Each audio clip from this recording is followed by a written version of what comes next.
दोस्तों, मेरा नाम अनुराग अग्रवाल है और मैं पिछले करीब 18 सालों से 19 सालों से आप लोगों को ट्रेनिंग दे रहा हूं कि कैसे अपने बिजनेस को आपने इंप्रूव करना है और कैसे आपको मंच पर आके लोगों को एड्रेस करना है, संबोधन करना है हिंदी इंग्लिश के अंदर। इन कोर्सेज को अगर आप ज्वाइन करना चाहते हो तो ऊपर लिखे हुए नंबर पर आप ज़रूर कॉल करना। और आज का हमारा विषय है कि कैसे आप अपने बैंक से अगर आपके पास करंट अकाउंट है, आपके पास पैसा पड़ा होता है, आप लाखों रुपए अपने बैंक से कमा सकते हो। जी हाँ, ये पॉसिबल है और मैं कमाता हूँ। बहुत सारे मेरे स्टूडेंट्स हैं जो कि अपने करंट अकाउंट में, मैंने आपको कहा current account, yes current account से आप लाखों कमा सकते हो अगर आप थोड़ी सी समझदारी करेंगे। चलिए, इससे पहले कि मैं आपको बताऊं कि कैसे आप अपने बैंक से, करंट अकाउंट से आप लाखों कमा सकते हैं, सबसे पहले तो आपको डिसाइड करना है कि आपका बैंक जो है वो होना कहाँ चाहिए। देखिए, बैंक का आपके घर या ऑफिस के पास होना ज़रूरी है। अगर आपका बिजनेस थोड़ा छोटा है तो आप अपने घर के पास रख सकते हैं, लेकिन अगर आपका धंधा जो है, बिजनेस जो है वो बड़ा है तो आपका बैंक जो आपके ऑफिस के ही पास में होना चाहिए, बहुत ज़्यादा दूर नहीं होना चाहिए। मैं मानता हूँ आजकल सब कुछ डिजिटलाइज हो चुका है, बैंक में जाने की मालिक को ज़रूरत ही नहीं पड़ती, आपके एम्प्लॉयज़ को ही जाना चाहिए, लेकिन तब भी बैंक जो है आपके ऑफिस के पास हो वो ज़्यादा बेहतर है। अच्छा, फिर उसके बाद आता है हमारे पास कि हम लोगों ने कौन सा बैंक चूज़ करना है। क्या वो नेशनलाइज होना चाहिए या वो प्राइवेट होना चाहिए, इंटरनेशनल बैंक होना चाहिए।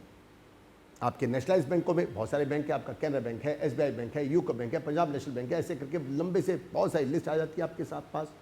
आपके प्राइवेट बैंक में आता है आपका एक्सिस बैंक है, एचएसबीसी बैंक है, आईडीबीआई बैंक है, आपका आईसीआईसी बैंक है, कोटक महिंद्रा बैंक है, ऐसे करके बहुत सारे आपके प्राइवेटाइज बैंक है।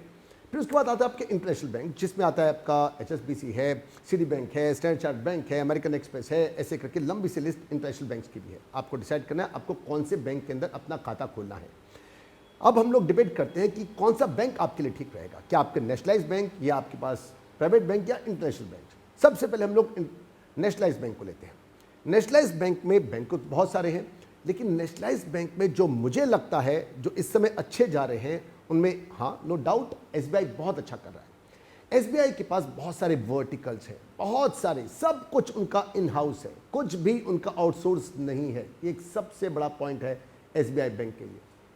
सब कुछ है उनके पास, सारे के सारे वर्टिकल्स है, कोई भी चीज़ उन्होंने बाहर से नहीं ले रखी है।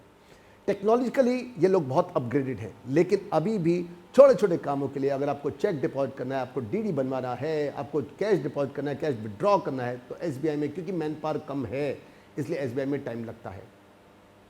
एसबीआई के अलावा आप नेशनलाइज बैंक में आप कैनरा बैंक ले सकते हैं। कैनरा बैंक अपने आप को बहुत ज़बरदस्त अपग्रेड कर रहा है। देखिए, बैंक वो होना चाहिए जो कि डिजिटली अपने आप को बहुत ज़्यादा अपग्रेड कर चुका हो।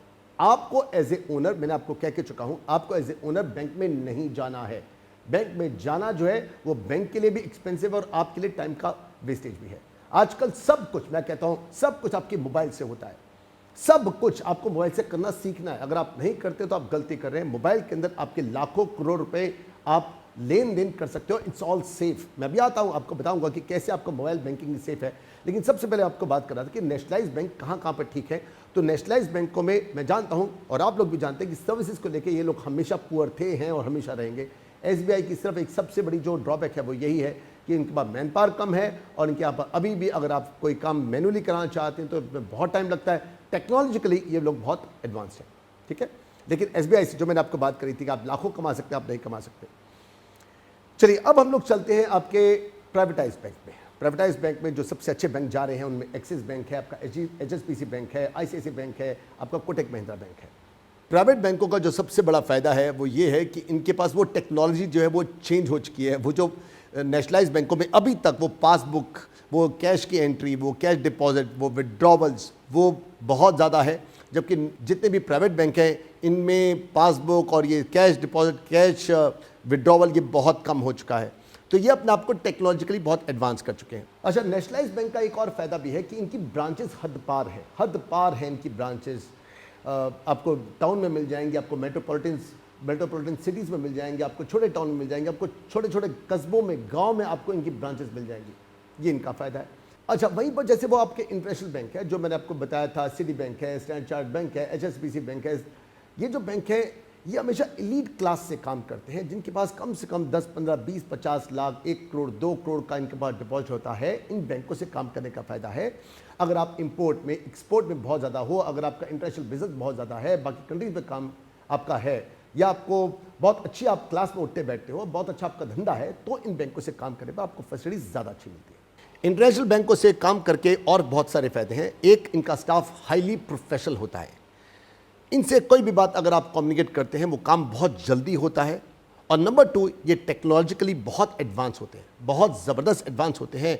इंटरनेट बैंकिंग हो, मोबाइल बैंकिंग हो, आपकी यानी कि फ़ोन बैंकिंग हो, कुछ भी हो, कोई भी काम कराना हो, बहुत आराम से घर में बैठकर रात के 12 बजे अपने ऑफिस से बैठ करके आपको जाने की ज़रूरत नहीं पड़ती। और इसी कारण से इंटरनेशनल बैंक्स की जो ब्रांचेस होती है बहुत कम होती हैं।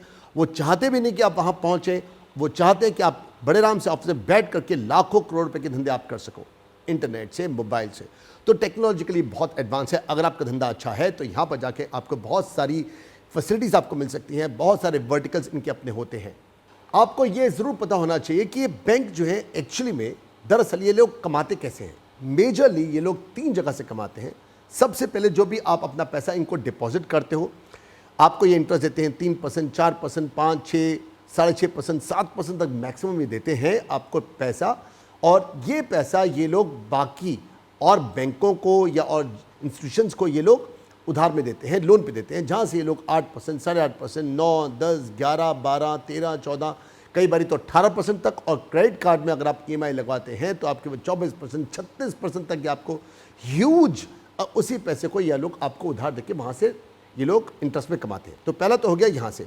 नंबर 2, वो सारी की सारी फीस जो है, अगर आप ATM से विड्रॉ करते हो, आप अपना पैसा डिपॉजिट करते हो, क्या आप जानते हो आप जो पैसा डिपॉजिट करते हैं क्या आपने टर्म्स एंड कंडीशन पढ़ी हैं? आपको हमेशा टर्म्स एंड कंडीशन पढ़नी चाहिए, क्योंकि इन बैंकों की दूसरी सबसे बड़ी कमाई होती है वो पैसा जो आप लोग डिपॉजिट करते हो, जो लिमिट इन्होंने बांध के रखी है। क्योंकि ये बैंक नहीं चाहते कि आप लोग बार बार आके बैंकों में पैसा जमा कराएं। तो जब भी आप उस लिमिट से बियॉन्ड, मान लीजिए एक बैंक ने क्या रखा है, आपको उनके डॉक्यूमेंट्स को पढ़िए, उसमें कई बारी लिखा होता है कि करंट अकाउंट में आप 4 या 5 बारी से ज़्यादा एक महीने में आप डिपॉजिट नहीं कर सकते। तो जैसे ही आप डिपॉजिट करते हो तो ये आपके ऊपर फीस के चार्ज लगाते हैं। अगर आप पेपर स्टेटमेंट लेते हो तो उसके चार्ज रखते हैं। ATM से पैसा विड्रॉ या डिपॉजिट करते हो तो उसके चार्जेस हो सकते हैं। अगर आप ओवरड्राफ्ट लेते हो तो उसके चार्ज होते हैं। तो इनके तरह तरह के चार्जेस होते हैं। तो ये लोग, इनकी जो कमाइयों के दूसरा मेजर जो सोर्स है वो है फीस के तरीके से। तो आपको बैंकों को सिलेक्ट करते हुए ख्याल रखना है कि जो चीज़ आप सबसे ज़्यादा करते हो उसकी फीस आपको यूजुअली नहीं लगे, या लगे तो कम से कम लगे। इसके बारे में जब भी आप कोई बैंक लेते हो तो उसके सारे के सारे डॉक्यूमेंट्स को आप ढंग से पढ़ो। 1-2 शीट्स होती है चार्जेस की, वो 1-2 शीट्स को अच्छे ढंग से पढ़ो। आपने वही वाले चार्जेस जो आपको लग सकते हैं, वो सारी ट्रांजैक्शन जो आप सबसे ज़्यादा करते हैं, उसके बाद चार्जेस या तो ना हो तो कम से कम हो। अच्छा, और तीसरी जगह जो ये लोग कमाते हैं, ये बैंक वो करते हैं, ये लोग कमाते हैं स्टॉक एक्सचेंज से, यानी कि स्टॉक में, सिक्योरिटीज़ में आपका पैसा इन्वेस्ट करवा के वहाँ से अपनी फीस से, अपनी कमीशन से ये लोग वहाँ से कमाते हैं। तो जब भी आप स्टॉक में भी अगर आप इन्वेस्ट करते हो, शेयर्स में अगर आप इन्वेस्ट करते हो, तो पूरा देखिए कि आपकी कमीशन जो है वो कम से कम होनी चाहिए। ये कमीशन इंट्राडे करते हो या इंटरडे करते हो तो उसके बाद कमीशन होती है। तो इनकी कमीशन जो इंट्राडे, इंटरडे और साथ में जो इनके एनुअली जो इनके चार्ज होते हैं वो न के बराबर होने चाहिए। सब बैंकों का अपना है, जितना ज़्यादा आप ट्रांजैक्शन करोगे उतनी ही चीज़ फीस आपकी कम लगेगी। आपको सबके रेट पता होने चाहिए, सब बैंकों के रेट पता कीजिए, उसके बाद ही जाके आपको इंट्राडे या इंटरडे करना चाहिए, राइट। चलिए, अब मैं आपके बहुत ही फेवरेट टॉपिक के ऊपर आ रहा हूं कि कैसे आपने अपने पैसे को बनाना है, मल्टीप्लाई करना है, और कैसे आप करंट अकाउंट के अंदर भी आप लाखों रुपए कमा सकते हो।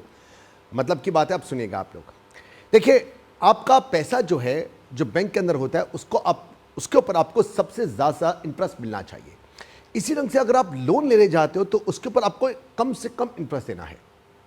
अगर आपका कार लोन है, होम लोन, ये सबसे ज़्यादा सिक्योर होता है, इसलिए यूजली आपको मिल जाता है 8.5% पर। ठीक है, मैंने आपको बताया था।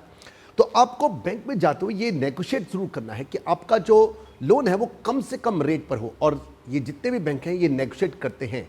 हाँ, इनके पास सौदेबाजी होती है। ये 10 कहेंगे तो 9.5, 9.25, 9 पर आ जाते हैं, 8.5 पर भी आ जाते हैं। ठीक है, तो आपने नेगोशिएट जरूर करना है। अच्छा, अब हम लोग आते हैं आपके जो पैसा आप डिपॉजिट करते हो। क्या आप जानते हैं यूजली आपके सेविंग्स अकाउंट में आपको सब के सब नेशनलाइज बैंक हैं, जो प्राइवेट बैंक हैं या इंटरनेशनल बैंक भी हैं, आपको कितना देते हैं? ये लोग देते हैं आपको 3, 3.5, 4%, ज़्यादा से ज़्यादा। लेकिन एक बैंक है कोटक महिंद्रा बैंक, जो आपको 1 लाख रुपए तक अगर आप उससे नीचे आप अमाउंट रखते हो तो आपको 5% मिलता है इंटरेस्ट का। और अगर आपका जो अमाउंट है, डिपॉजिट जो है सेविंग्स अकाउंट में 1 लाख से ऊपर जाता है तो आपको इंटरेस्ट मिलता है 6% का। ये कोई और बैंक नहीं देता। अच्छा, फिर अगर आप करंट अकाउंट में हो तो क्या आप जानते हैं, करंट अकाउंट में आपका जितना भी पैसा 50,000 के अबव डिपॉजिट होता है उसके ऊपर सिर्फ इंडिया में 2 ही ऐसे बैंक हैं जो ऑटो स्वीप देते हैं, जो आपको आपके करंट अकाउंट में 50,000 से अबव जितना भी पैसा होता है उसको ऑटोमेटिकली कंप्यूटर जो है उठा के उसका एफडी बना देता है, ऑटो स्वीप करके एफडी में डालता है। एफडी होता क्या है? एफडी के अंदर आपको जा करके पेपर को साइन करना पड़ता है जिसके कारण से आपका पैसा एफडी बनता है। लेकिन ऑटो स्वीप इसको पहले आईसीआईसीआई बैंक दिया करता था, अब से करीब 15 साल पहले, जो कि अब नहीं देता। कोटक महिंद्रा बैंक ये एस्टैब्लिश हुआ था 2003 में, इसको लाइसेंस मिला है। 15 सालों में इनकी 1400 ब्रांचेस हो चुकी है। मुझे कोई कमीशन नहीं मिलने वाली इस बैंक से, लेकिन मैं आपको बता रहा हूँ ये वो बैंक है जो आपको सेविंग्स में भी और करंट अकाउंट में भी, आपको करंट अकाउंट में पैसा जितना भी डिपॉजिट होता है ये ऑटोमेटिकली जो इनका कंप्यूटर है आपका पैसा उठा लेगा और उठा के उसको एफडी में डालेगा। जैसे आप चेक काटोगे, जैसे आप आईएमपीएस करोगे, आप आरटीजीएस करोगे, आप एनईएफटी करोगे, ऑटोमेटिकली बिना कुछ किए, बिना कुछ पैसे को पेपर को साइन किए हुए पैसा अपने आप वहाँ से हट करके आपके एफडी से उठा करके आपके अकाउंट में आ जाएगा। और जैसे ही वो आपके एफडी से कट करके वहाँ पर आएगा, उसके जितने भी दिन का, जितने भी महीने का, जितने भी साल का वो पैसा वहाँ पर डिपॉजिट होगा, आपको उसके ऊपर इंटरेस्ट मिलेगा। और ये इंटरेस्ट के ऊपर 2 फायदे आपको हैं। नंबर 1, आपको मैक्सिमम से मैक्सिमम आपको करीब 6.6% का इंटरेस्ट मिलता है, जो कि एफडी का इंटरेस्ट होता है। और साथ में हाँ, मैं मानता हूँ इंडोसिंड बैंक एक और है जो कि आपको 7.6% इंटरेस्ट देता है। लेकिन इंडोसिंड बैंक जो है आपको जब भी आप ऑटो स्वीप पे पैसा वहाँ से निकालते हो तो 1% काटता है। और आपका जो कोटक महिंद्रा बैंक है ये 6.6 भी देता है, और 6.6 के अंदर आपका पैसा बिल्कुल नहीं कटता। अगर आप जब भी अपनी ऑटो स्वीप से यानी कि आप एफडी तोड़ते हो, जो ऑटोमेटिकली एफडी टूटती है, उसके ऊपर 1% काटता भी नहीं है। इसका मतलब ये हुआ कि आपको सबसे ज़्यादा रिटर्न आपको कोटक महिंद्रा मिलता है। फिर कोटक महिंद्रा के पास अपने बहुत सारे वर्टिकल हैं। ये वर्टिकल की बात मैंने आपको पहले भी की थी। देखिए, वर्टिकल जिस बैंक में सबसे ज़्यादा वर्टिकल होते हैं, इनके पास अपने म्यूचुअल फंड हैं, इनके पास अपनी इंश्योरेंसेस हैं, इनके पास लाइफ इंश्योरेंस है, इनके पास टर्म डिपॉजिट हैं, इनके पास हर चीज़ है। सारे वर्टिकल इनके अपने हैं, ये आउटसोर्स इन लोगों ने नहीं कर रखा। तो जिस भी बैंक के अंदर वर्टिकल जितनी सुविधाएं इनकी अपनी होती हैं उतना फ़ायदा होता है, जो कि इंडोसिंड बैंक के पास नहीं है। इनके पास ये सारे वर्टिकल्स अपने नहीं है, ये लोग आउटसोर्स करते हैं। तो ये एक और रीज़न है, मैं आपको कहूँगा कि Kotak Mahindra is one of the best banks. और मैं आपको बता दूं, इंटरनली बता रहा हूं मैं आपको, चाहे आप किसी को बता सकते हैं, ये तो ओपन बुक है कि मैं हर साल लाखों रुपए, क्योंकि मेरा पैसा बचा होता है 50,000 से जाता है और पड़ा रहता है वहाँ पर, मैं हर साल लाखों रुपए सिर्फ इंटरेस्ट के करंट अकाउंट से कमाता हूँ। और आप ये कमा सकते हैं, अगर आपका पैसा होता है और आपका करंट अकाउंट है तो आप करंट अकाउंट से पैसा कमा सकते हो। तो आपको क्या करना है, आपको बैंक को रखना है समझदारी से। जिस जगह पे जिस चीज़ में आप डील करते हो उसके हिसाब से, जो आपकी रिक्वायरमेंट है उसके हिसाब से, कौन सी ऐसी ट्रांजैक्शन है जो कि आप ज़्यादा करते हो, वहाँ पर आपके खर्चे कम होने चाहिए, आपको इंटरेस्ट ज़्यादा मिलना चाहिए, और अगर आप लोन लेते हो तो आपका इंटरेस्ट कम से कम होना चाहिए। ये सब बातें आपको पता हो, इससे आप बैंकों से फ़ायदा उठा सकते हो, और चाहे स्मार्टली काम करें तो आप लाखों कमा भी सकते हो। तो दोस्तों, अंत में मैं ये कहना चाहता हूँ आपको कि अगर आप स्मार्टली काम करें तो आप पैसा कमा सकते हैं, और अगर स्मार्टली काम करें तो अपने खर्चों को बचा सकते हैं। आप अपने रुपए को कितनी बार एक दिन में रिवॉल्व करते हो, कितनी बार उसको घुमाते हो, इसी में समझदारी होती है। धंधा इसी को कहते हैं। चलिए, लास्ट में मैं आपको बताना चाहता हूँ कि रिमाइंड कराना चाहता हूँ, अगर आप इन बिजनेस कोर्स को या पब्लिक स्पीकिंग कोर्स को अगर आप ज्वाइन करना चाहते हैं तो ऊपर लिखे हुए नंबर पर आप कॉल कर सकते हैं। और साथ में अगर मेरी ये वीडियोस आपको चाहिए तो नीचे जो सब्सक्राइब बटन है उसको आप ज़रूर क्लिक कीजिएगा, और साथ में उसके जो बेल आइकन है ब्लैक कलर का, उसको हिट करना मत भूलना। अगर आपको ये वीडियो अच्छी लगी है तो नीचे जो लाइक बटन है उसको ज़रूर आप कीजिए हिट, और साथ में इसको आप शेयर कर सकते हैं अपने व्यापारी दोस्तों के साथ में। और मैं मिलता हूँ आपको नेक्स्ट वीडियो में। बाय बाय, शब खैर, बी सिंह या गुड नाइट।